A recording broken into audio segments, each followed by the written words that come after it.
hate to miss all this snow, but I was fortunate enough to be one of 8 anchors from across the country to be invited to the White House. Now, because of that, we were limited to 5 minutes with the president.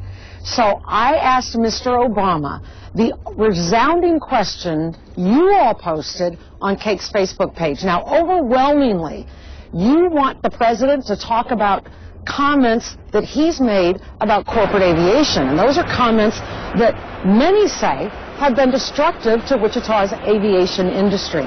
And just today, administration officials reiterated their wish to take away tax-exempt status from corporate jets. So, what does President Obama have to say to Kansas workers who have been laid off or who may be laid off in the future? For example, we want to give more tax breaks to all the aviation companies in Kansas so that they are hiring here and producing here. What we don't want to do is to give somebody who's buying a corporate jet an extra tax break that ordinary people can't get because they don't need it. And that's not the reason that they buy a corporate jet. I promise you, I haven't gone through an airport in a long time.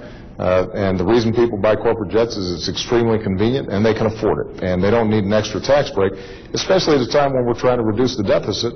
Something's got to give. But you understand these middle-class workers say it is because of the threat of this proposal to take away. I'm sure that some of these companies who want to keep these tax breaks for their customers, I get that. But that's not the reason that there's going to be an impact in terms of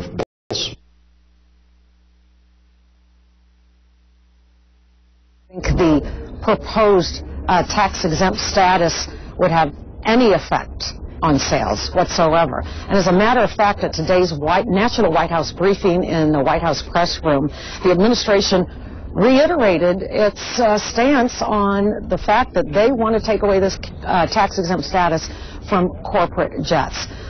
I couldn't let Jay Carney get out of the room without answering to Wichita workers. So tonight at 6, find out what the White House press secretary said in front of the national media to Wichita workers. For now, live from the White House, Susan Peters, Kate News.